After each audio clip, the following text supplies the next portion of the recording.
मध्य प्रदेश के 28 सीटों के उपचुनाव के लिए बीजेपी कांग्रेस ने पूरा जोर लगा दिया है। तमाम कांग्रेस बीजेपी के जो दिग्गज हैं लगातार चुनाव प्रचार कर रहे हैं। खुद मुख्यमंत्री शिवराज सिंह चौहान मैदान में हैं चुनाव प्रचार में, और वहीं पूर्व मुख्यमंत्री कमलनाथ ने भी पूरी ताकत लगा दी है। लेकिन देखना दिलचस्प होगा कि किस तरीके से वोटर्स का आशीर्वाद बीजेपी पर होता है या कांग्रेस पर। इस वक्त मैं सुवासरा विधानसभा सीट पर हूँ और यहाँ उपचुनाव है। यहाँ से हरदीप सिंह डंग भारतीय जनता पार्टी की तरफ से प्रत्याशी हैं और राकेश पाटीदार कांग्रेस की तरफ से प्रत्याशी हैं।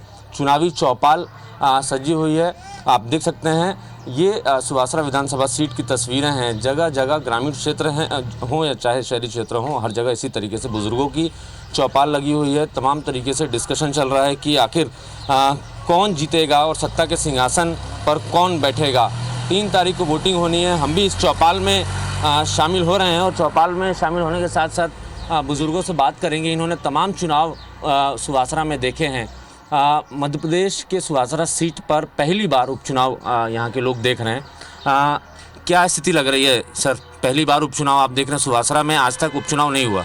सब स्थिति तो कई देखो, नेता तो सभी भ्रष्ट हो गई है, बीजेपी का और कांग्रेस में। आप तो पत्रकार हो, आप तो माँ हरिका का कतराई ने जायजा लेता होगा। अगर सरकार सलाह नहीं थी तो बीजेपी वाला ने अनान खरीदवाओ का ही मतलब थो, और वहाँ ने सलाह नहीं थी तो अना के बिकवाओ का मतलब कही थो। तो अभी मी किसान लोग भी बेवकूफ़ नहीं रहा। मैं अच्छा आदमी देखी नहीं ढूंढी लाऊं।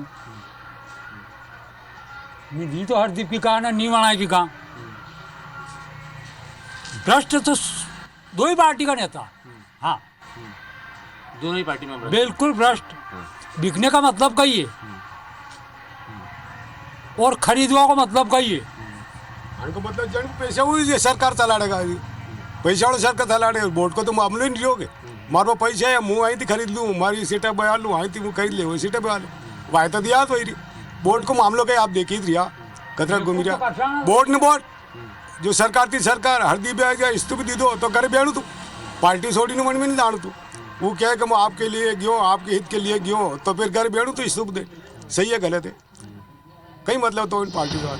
ये माना जाए कि इस बार जो सुवासरा सीट पर उपचुनाव हो रहे हैं उस पर दल बदल और खरीद फरोख्त का मुद्दा जो है वो रहेगा, इस पर वोट होंगे। सब वोट तो कई वे लोग सब समझदार हो या अपना अपना हिसाब से देगा। भले मुँह कह दूँ कि तू अन्ना दे दे तो कट नहीं देगा। अबे कट नहीं देगा।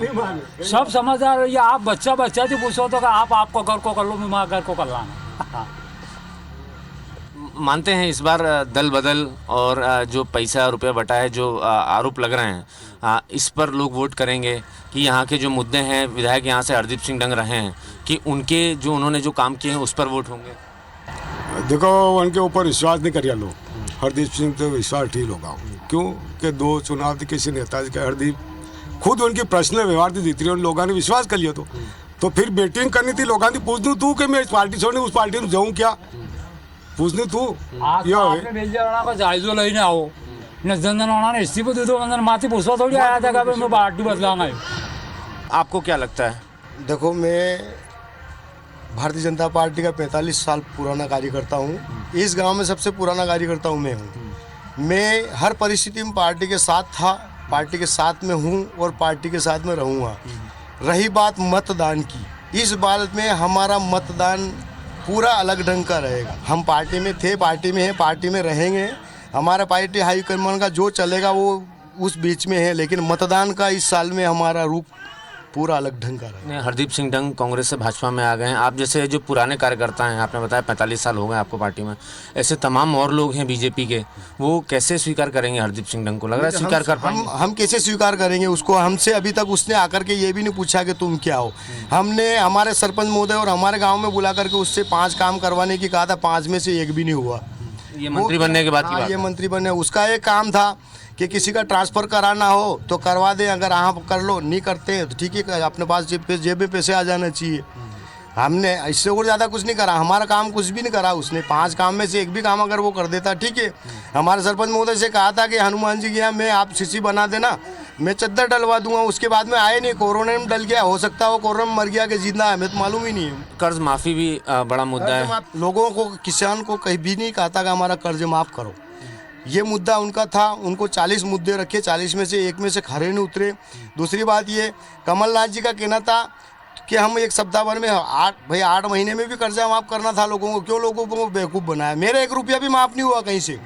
मैं एक भारतीय जनता पार्टी का कार्यकर्ता और दूसरे होने के नाते भी मैं एक ऐसा किसान हूँ, मेरे को 1 रुपये का भी फायदा नहीं हुआ कहीं में भी। कर्ज माफ़ी दल बदल के साथ साथ कर्ज माफ़ी भी बड़ा मुद्दा है। 28 सीटों पर लगातार कांग्रेस की तरफ से ये आरोप लगाए जाते हैं कि भारतीय जनता पार्टी ने चलती हुई कांग्रेस की सरकार को गिरा दिया, मोटी रकम देकर विधायकों को खरीदा। नाराज़गी दिख रही है। इसके अलावा कर्ज माफ़ी पर भी बात कर लेते हैं। कांग्रेस के कितने दावे हैं? 26 लाख किसानों की कर्ज माफ़ी कांग्रेस के दावे हैं। 3 लोगों की हुई है गांव में, तो कितने की हुई है? बस 3-4 जना की वही और कहीं माफ वही नहीं माफ।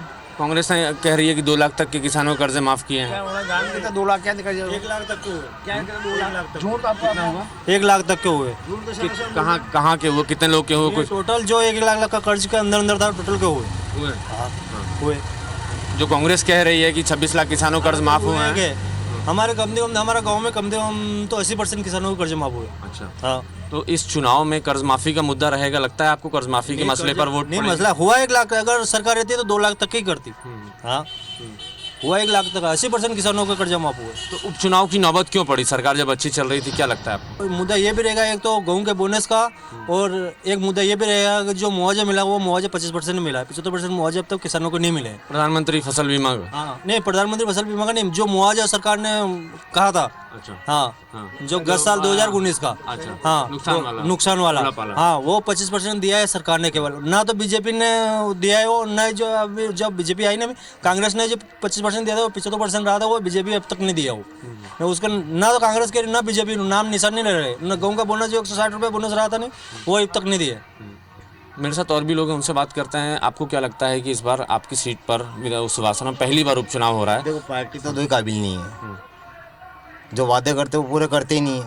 हरदीप सिंह डंग ने धोखा करा और पैसे लेके बिक गए हो, तो लोगों ने नाम भी पलटा दिया उनका। सही बात है, गलत तो है ही नहीं। लेकिन हरदीप सिंह डंग और बीजेपी कह रही है कि पैसे का लेन देन हुआ ही नहीं। उन्होंने सिर्फ इस्तीफा इसलिए दिया कि सरकार अच्छा काम नहीं कर रही थी, कांग्रेस की नीतियाँ ठीक नहीं थी, इसलिए उन्होंने पार्टी छोड़ी। क्यों, कांग्रेस की नीतियाँ सही क्यों थी? कांग्रेस की नीति सही थी, बाकी उस आदमी को टिकने नहीं दिया तो करेगा क्या? दल बदल, खरीद फरोख्त, ये मुद्दा रहेगा इस बार उपचुनाव में? हाँ, बिल्कुल रहेगा। क्या लगता है, आपके और भी रिश्तेदार होंगे, क्षेत्र में जान पहचान के लोग होंगे, बाकी जगह क्या असर दिख रहा है आपको? किन मुद्दों पर चुनाव हो रहा है? ये तो दल बदल की वजह से चुनाव हो रहा, और क्या है? उपचुनाव का मतलब तो यही है कि आदमी ने जात बेच दी, माँ बाप बेच दिए, न बिक गए न पलट गए, तो क्या मतलब उससे? ये है। आप बताइए, कर्ज माफ़ी कितना बड़ा मुद्दा है? कांग्रेस कहती है 26 लाख किसानों की कर्ज माफ़ी हुई है। आपको क्या लगता है, आपके क्षेत्र में कर्ज माफ़ी हुई है? कांग्रेस की बात सही है? हुई है सर, कितनी हुई है? मेरे भी हुआ 1,82,000 रुपये। 1,82,000 रुपये। 720।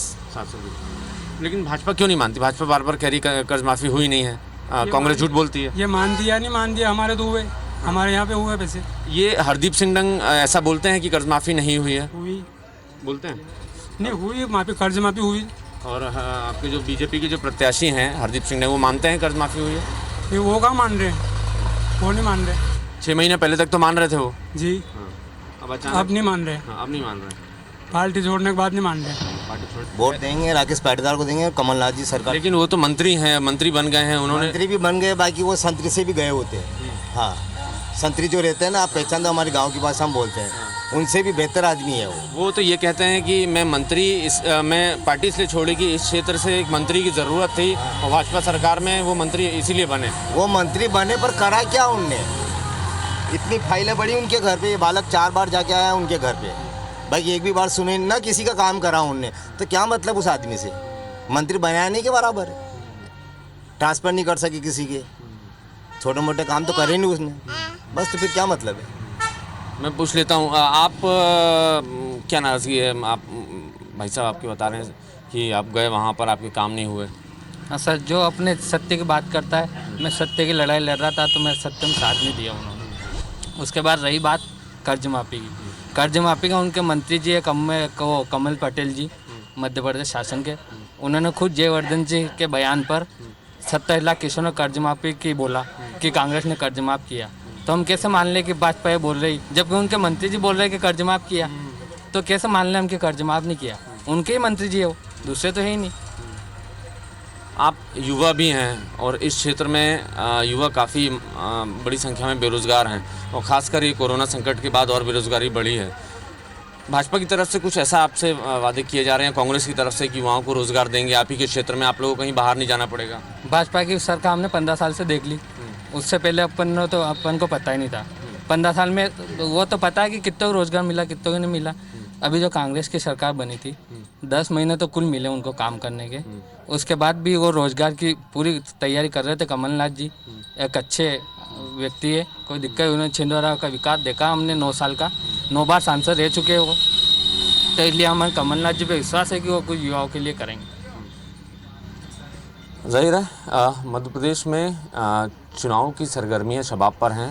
लगातार बीजेपी कांग्रेस के तमाम जो दिग्गज नेता हैं वो अपना पूरा जोर लगा रहे हैं, लेकिन वोटर्स को ये बताने की कोशिश कर रहे हैं कि जो वादे उन्होंने किए थे वो वादे निभाएं। भले कांग्रेस की तरफ से किसानों कर्ज माफ़ी का वादा हो, बिजली बिल हाफ करने का वादा हो, ये तमाम मुद्दे इन चुनाव में हैं। साथ ही साथ ये भी एक बड़ा मुद्दा है जिस तरीके से 28 विधायकों ने भारतीय जनता पार्टी की, माफ़ कीजिएगा 25 विधायकों ने कांग्रेस छोड़कर बीजेपी की सदस्यता ली और कई सारे मंत्री बने। उसको लेकर भी वोटर्स में नाराज़गी, वोटर्स का दावा है कि इस तरीके से दल बदल करने वाले, चलती हुई सरकार को गिराने वाले जो विधायक हैं उनके खिलाफ वोटर्स में नाराज़गी फिलहाल साफ तौर पर देखी जा रही है। मध्य प्रदेश की सुवासरा सीट जीतने के लिए बीजेपी कांग्रेस ने पूरी ताकत लगा दी है। दोनों ही दलों का दावा है कि उन्हीं का प्रत्याशी चुनावी मैदान में जीत हासिल करेगा, लेकिन वोटर्स को तय करना है। 3 तारीख को वोटिंग है और 10 तारीख को नतीजे आएंगे। 10 तारीख को ये साफ होगा कि सुवासरा की जनता ने किसको आशीर्वाद दिया है। लेकिन बीजेपी कांग्रेस दोनों ही दलों के तमाम नेताओं के दावे हैं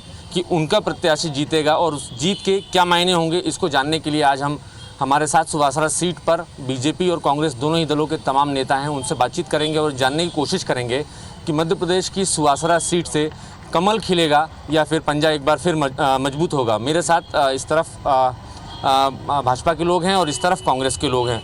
मैं शुरुआत कांग्रेस से करता हूं, चूँकि पिछली जो ये सीट रही है सुवासरा में कांग्रेस का ही कब्जा रहा है। जो हरदीप सिंह डंग यहाँ से कांग्रेस के विधायक रहे, लेकिन उन्होंने पार्टी छोड़ी और बीजेपी का दामन थामा और इसी वजह से सरकार भी गिरी है। क्या लगता है कि इस चुनाव में सबसे बड़ा मुद्दा आप लोग के लिए क्या है?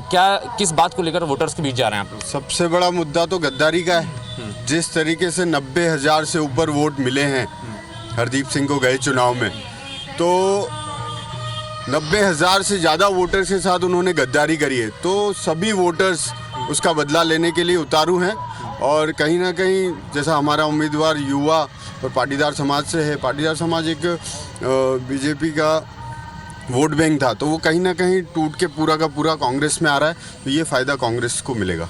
आप लोग ये कैसे कह सकते हैं कि हरदीप सिंह डंग ने गद्दारी ही की है, और गद्दारी की है तो उनके खिलाफ ही क्यों वोट पड़ेंगे?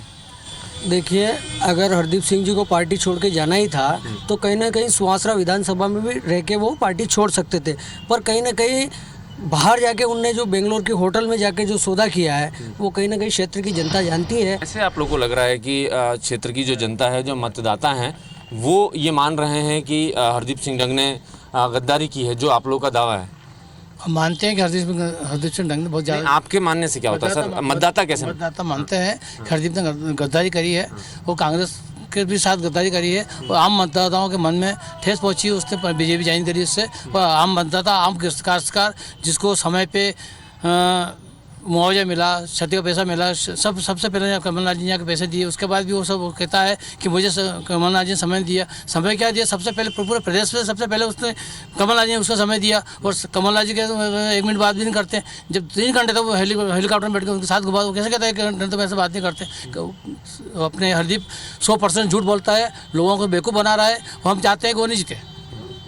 चलिए, मेरे साथ बीजेपी के लोग भी हैं, उनसे बात करते हैं। आपने सुना कांग्रेस की क्या आरोप है? कांग्रेस लगातार जिस दिन से उनकी सरकार गिरी है यही दावा हो रहा है कांग्रेस की तरफ से कि 35-35 करोड़ लेके बीजेपी ने तमाम विधायकों को खरीदा है। अभी आपने सुना, आपका क्या पक्ष? हमारा पक्ष तो ये है कि ये जो गद्दार कह रहे हैं ये इनकी समझदारी नहीं है।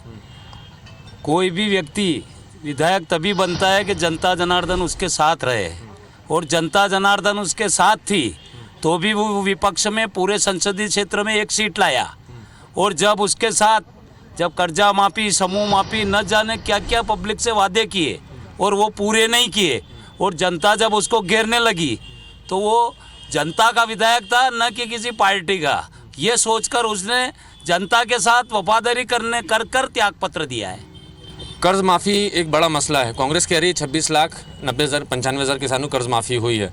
आप लोग क्यों नहीं मानते हैं कि कर्ज माफ़ी हुई है, जबकि आपके क्षेत्र के कई किसानों का कहना है कि उनकी कर्ज माफ़ी हुई है 1,74,000? मैं सबसे पहले तो इनके गद्दारी वाले शब्द की बात बोलूँगा कि अगर उनने गद्दारी करी है ना, तो जब राम मंदिर का समर्थन करना गद्दारी है, 370 हटी उसमें अगर समर्थन करना गद्दारी है, तो हाँ मैं भी गद्दार हूँ। नहीं, राम मंदिर और 370 यहाँ कैसे आ गया? इनका आरोप लगा, अभी इनने गद्दारी का भी बोला। आपसे मैं सुवासरा विधानसभा सीट के मुद्दों को लेकर बात कर रहा हूँ, मैं राष्ट्रीय मुद्दों की बात नहीं कर रहा हूँ। कई लोग बचे हैं ना कर्ज माफी में। कहाँ 2-2 लाख के किसके हो। और यहाँ पे जो प्रमाण पत्र बांटे गए थे सीतामू मंडी में, जो कराड़ा जी यहाँ के प्रभारी मंत्री थे, उनके द्वारा यहाँ पे प्रमाण पत्र बांटे थे 1-1 लाख रुपए के। क्या उन जिन लोगों को प्रमाण पत्र बांटे थे उनका कर्ज माफ हो गया क्या 1 लाख रुपए? क्या मैं इसी क्षेत्र में घूम रहा हूँ, कई सारे किसानों ने कहा कि उनकी कर्ज माफ़ी हुई है, 2 लाख तक की नहीं हुई है, किसी की 70,000 हुई है, 80,000 हुई है। आप कितना इत्तेफाक रखते हैं, कर्ज माफ़ी हुई है आपके क्षेत्र में? और ये इस चुनाव में बड़ा मुद्दा है। कर्ज माफी सिर्फ एक छलावा है। बैंक के अंदर जो किसान है अपना पैसा जमा करा के रखता है, वही पैसा कमलनाथ जी की सरकार ने माफ किया है। चलिए मेरे साथ हाँ, जो गद्दार की बात मैं बताऊं कि जब हरदीप सिंह डंग कांग्रेस पार्टी में थे तो वो कहते थे कांग्रेस पार्टी मेरी माँ है, मेरी सब कुछ है, और उसी माँ को वो छोड़ के आज बीजेपी में चले गए और कह रहे हैं कि बीजेपी मेरी माँ है। तो जो आदमी अपनी माँ ही बदल ले उसको गद्दार नहीं कहेंगे तो क्या कहेंगे? आप बताएं। और हाँ, अब जैसे इन्होंने कर्जा माफ़ी वाली बात करी, भाजपा के जो कृषि मंत्री अभी वर्तमान में हैं कमल पटेल, उन्होंने सदन में लिखित में 27 लाख किसानों की कर्ज माफ़ी का ब्यौरा रखा है, वो भी हमारे माननीय पूर्व मंत्री जयवर्धन सिंह जी के मांगने पर। अब ये कैसे कह रहे हैं कि कर्ज माफ़ी नहीं हुई, जब उनका कृषि मंत्री कह रहा है, लिख के दे रहा है, लिखित भी दे रहा है कि कर्ज माफ़ी हुई है। जब इनके जो देश के जो राजनाथ सिंह जी जो मंत्री थे उस टाइम, गृह मंत्री, उस टाइम 51,000 की उन्होंने घोषणा करी थी, वो आज तक नहीं हुई। जबकि हमारे कमलनाथ जी ने जो ऋण माफ़ी घोषणा चली थी उसमें 50,000 के हो चुके थे, 1 लाख के हो चुके थे, दूसरे 2 लाख की प्रक्रिया जब चालू होने वाली थी तब भाजपा सरकार ने कई विधायकों को खरीद फरोख्त करके सरकार को गिराया गया और इसका माथे कमलनाथ को उसमें मढ़ा गया कि ये ऋण माफ़ी नहीं कर रही थी। आप लोग कांग्रेस से हैं, आप लोग को ये लगता है कि जो हरदीप सिंह डंग समेत तमाम जो 25 विधायक थे जिन्होंने पार्टी छोड़ी, ये आरोप लगाया कि कमलनाथ जी सुनते नहीं थे, मिलते नहीं थे, राहुल गांधी के यहाँ सुनवाई नहीं होती है, क्या सिर्फ यही वजह थी कि कुछ और वजह है जो आप लोग बार बार वोटर्स के बीच में जाके कह रहे हैं? बिल्कुल, वजह तो काफ़ी सारी है। जैसे कि सिंधिया जी की चल नहीं रही थी क्योंकि कमलनाथ जी मुख्यमंत्री थे, वो चाहते थे कि मुख्यमंत्री वो खुद बने, लेकिन उनके पास इतने विधायक थे नहीं कि वो मुख्यमंत्री बने। सबसे बड़ा मुद्दा तो यही था। और इसके अलावा मध्य प्रदेश सरकार ये दावा करती, मध्य प्रदेश की जो पिछली सरकार थी और अब पूर्व मुख्यमंत्री कमलनाथ ये दावा करते हैं 26 लाख किसानों की कर्ज माफ़ी हुई। पेन ड्राइव उन्होंने हर ज़िले में ज़िलाध्यक्षों को दी है कि वो जाएं और अब वोटर्स को बताएं कि इतने इतने उनके क्षेत्र के किसानों की कर्ज माफ़ी हुई। आपके क्षेत्र के भी कई सारे आंकड़े हैं कि उनकी कर्ज माफ़ी हुई है। जहाँ तक मेरे को यहाँ के विधानसभा में भी आपके कृषि मंत्री ने ये जवाब दिया है कि इतने 26,95,000 किसानों की कर्ज माफ़ी हुई है। मेरी बात पहले तो ये है कि आप मुद्दे की बात पकड़ो। इनके वरिष्ठ प्रदेश राष्ट्रीय नेता श्री राहुल जी गांधी ने 10 दिन में कर्जा माफ़ी की बात की थी, तो क्यों झूठ बोलते हो? ये कहा था कि 10 दिन में मैं अगर कर्जा माफ़ नहीं कर सका तो मुख्यमंत्री बदल दूंगा। तो जनता के साथ वफादारी करना थी ना। कि आपको लगता है कि हरदीप सिंह डंग अब कांग्रेस छोड़ के बीजेपी आए हैं, इतने सालों से जो सियासत चल रही थी वो बीजेपी की खिलाफत ही कर रहे थे हरदीप सिंह डंग, अब आपकी पार्टी में हैं, तो एडजस्ट हो पाएंगे आसानी से? क्यों नहीं होंगे, होंगे जरूर होंगे। बोल रहे हैं कि पार्टी बदली मतलब माँ बदल दी हरदीप सिंह जी ने। तो मैं इनसे पूछना चाहता हूँ कि जब दिग्विजय सिंह जी के भाई लक्ष्मण सिंह जी भाजपा से सांसद बने थे, क्या उस टाइम पे इनको नज़र नहीं आता? अभी वर्तमान में इनके जो प्रेमचंद गुड्डू वहाँ पे आगर विधानसभा से जो लड़ रहे हैं वो भी भाजपा से ही कांग्रेस में गए, तो क्या वो गद्दार नहीं हुए? वो उनने भी तो माँ बदली। बिल्कुल मध्य प्रदेश के जो 28 सीटों पर उपचुनाव हैं, दल बदल एक बड़ा मुद्दा है, लेकिन सुवासरा विधानसभा सीट की अगर बात करें तो यहाँ पे कर्ज माफ़ी के साथ दल बदल एक बड़ा मुद्दा है जिस पर वोटर्स को वोट करना है। हालांकि 3 तारीख को वोटिंग होगी, दोनों ही दलों से लगातार इस कोशिश जारी है कि ज़्यादा से ज़्यादा वोट हासिल किए जाएँ। अपने अपने दावे हैं, अपने अपने तर्क हैं, लेकिन 3 तारीख को मतदान होना है और 10 तारीख को नतीजे आएंगे। 10 तारीख को नतीजों के बाद ही ये साफ हो पाएगा कि सुवासरा की जनता ने किसको आशीर्वाद दिया है। कैमरामैन राहुल सिंह के साथ नवीन सिंह, IBC 24 सुवासरा।